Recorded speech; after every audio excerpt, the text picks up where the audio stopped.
Yo, welcome back to another video. Today we are in the Great League Remix, and let's run a different team. So we got the Mandibuzz paired with the Shadow Empoleon and Cresselia. We're going to stay in for now as we think that they only have resisted moves here. So Psychic Fang goes through, we resist that quite easily. If this is the traditional Steelix, it's probably running Psychic Fang and Crunch. So we resist all those moves. We're going to throw this Crunch, or we're going to throw this Dark Pulse here right before they get to the move. They let it go. We get this Steelix into the red. Now, potentially they could run Breaking Swipe. They do run the Breaking Swipe. Okay, so this is going to be a little bit harder to win now. We're going to have to let this one go. Ends up being the Breaking Swipe. And now this allows the farm down with our Empoleon. So Empoleon with some energy. Is it enough to win the backline? Let's see. Oh, they have the Poliwrath in the back. So we're going to switch out, forcing them to switch out as well. They have the Manting. So Manting is going to have to try to get through this tanky Cresselia. We'll go for the Moonblast. We do get the debuff, which is fantastic, which is going to help the Cresselia cause. And we're going to have to tank this Aerius. This area is doing less damage now, which is fantastic. We're going to go for another Moonblast, try to take out this Manting. Okay, gets it into the low red, trying to go for the farm down. No farm down, unfortunately. So we're going to have to shield here and try to get it to a bunch of energy with our Cresselia. One Grass Knot goes through, certainly going to get a shield.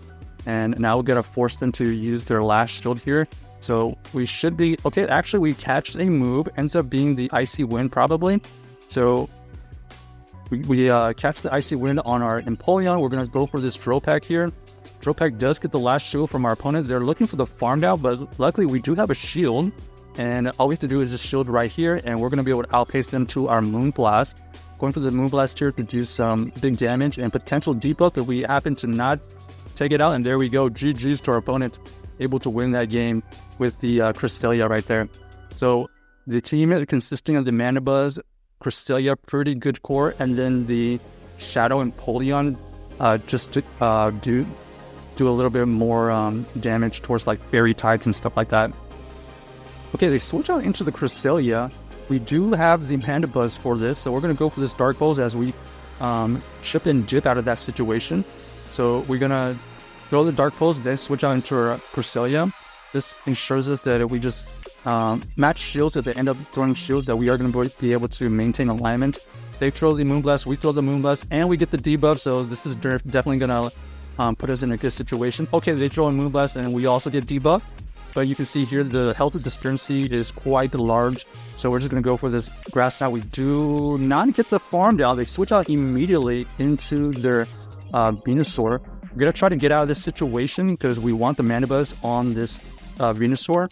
So we do chip away at it and then switch out into the Mandibuzz. Now we have the Shadow Venusaur.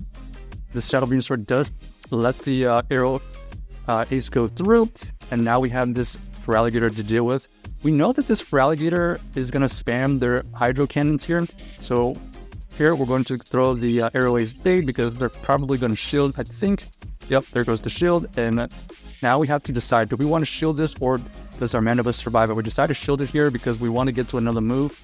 Okay, they actually end up having a move on their Cresselia, so nice play by my opponent using the combo play. Wasting all that energy on their Mandibuzz is going to ensure them the win. So, okay, actually, they're actually going to be able to snipe our Cresselia energy as well. That's unfortunate because we needed them to use their last shield here. They're going to be able to get to this Hydro Cannon. I believe one Hydro Cannon gets us really low, and they're going to be able to farm us down right there. So GG's to our opponent. Well played by them, saving that energy on the Cresselia and using it really efficiently on our Mandibuzz. Okay, here we go. We get the Mandibuzz versus the Shadow Quagsire. We have to worry about a potential Stone Edge, but we can survive the first one, so we're just going to test them out. Do they have the Stone Edge? Yes, they do. So one Stone Edge goes through. We're going to throw a Dark Pulse right here. And let's see if we try to catch a move here. Oh, nope. No catch right there. We're going to have to play this one out. We're going to shield here. Ends up being the Stone Edge. They actually have the Dragonair, Shadow Dragonair in the back. We're going to use our Shadow Empoleon for this situation. One Body Slam goes through, acting like neutral damage. getting us pretty low after all the dragon breaths.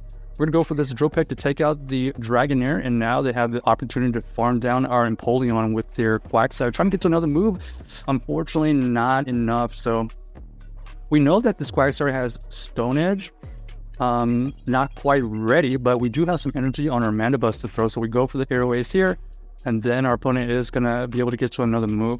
We're going to tank this Aqua Tail, and then we're going to switch out after they throw the Aqua Tail. So we have the Cresselia versus this Gligar.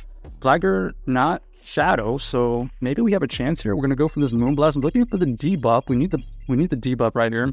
One Moonblast goes through, no debuff unfortunately, and now we're kind of in trouble because they're gonna be able to throw a lot of these moves, and they still have a shield. So we're gonna go for this Grass Knot here. Grass Knot does not get the shield. Looking for the farm down. Ooh, no farm down. This is potentially okay, this is going to get us into a low red. We're going to throw this Grass Knot here to get this last shield, and then we're going to combo play, and then we have a Dark Pulse for this Quagsire. Is it enough to take it out? Yes, it is. So we take that out, and we're able to farm down the Gligar. So GG's to our opponent, able to wiggle out of that backline right there. Luckily, the Cresselia was tanking enough to do enough damage towards that Gligar and have enough energy to throw a Grass Knot to use their last shield on their Quagsire. All right, here we have the Fomantis. They switch out immediately into the Gligar. We're going to stay in just a little bit to tank this Aero Ace, and then we're going to throw a Dark Pulse here. This Dark Pulse will get it into the yellow, and then we're going to switch out into the Cresselia. This Cresselia here only has to deal with that half-health Gligar, so we can safely tank this dig. And then we're going to farm out just a little bit. We're going to go for this Grass Knot. Will this Grass Knot take out this Gligar from that health? The answer is yes, and then our opponent here comes back in with the Fomantis. We do have a Moonblast for us. One Moonblast goes through, gets it into the yellow, does roughly 50%, forcing them to use some energy here. So they're going to go and throw a Leap Blade to take out our Cresselia. And then this is pretty easy decision. We're going to come back in with our Mandibuzz here. They're going to switch out immediately into their Carbink, and we have the Empoleon for this situation. Huge damage from our Fast Move Steel Wings right now, doing double, super effective. And then now I'm just going to apply the pressure. Here, we're just going to allow this Moonblast to go through just to see how much damage it does. Okay, Shadow Moonblast goes through probably like 40%. Now we have the Drill Peck for this Fomantis. They end up using the last shield. We are able to get it into the red, and now we have to use our shields correctly. We're going to go for one shield here, ends up being the superpower. And we're going to be able to take out this Fomantis with just one more Aero Ace. So, okay, they don't allow us to get it through, and they end up quitting. So, GG's to our opponent right there. One more game. Are we going to be able to end up on a good note? So, yeah, the Shadow Empoleon came in clutch right there, just absolutely deleting that Carbink and just coming out with a ton of energy. All right, we got the Digger Speed here, and then they switch out into the Gardevoir. We have the Shadow Empoleon to absolutely delete the Gardevoir. So this is your typical normal fairy core. They're gonna probably stealing like another fairy type in the back. So we're gonna throw this Hydro Cannon here. This Hydro Cannon will probably, okay, they actually shield that right there. And we're gonna shield here, I think, anticipating another fairy type. So we're gonna go for this Hydro Cannon right here. This Hydro Cannon doesn't take out the Digger's Bee, unfortunately. So we're gonna have to let this one go. And if they do have another fairy type, we've got to rely on the Cresselia. So there it is. There is the Shadow Ninetales. But luckily, this Cresselia is tanky enough to withstand these charms. And then we're going to be able to get to this Moonblast. And we get the debuff. And this is GG's, unfortunately for them. This is going to take it out with just another Grass Knot. And down goes the double fairy team. So a nice play by us. Check out this team if you haven't already. And let us know if you enjoyed the video.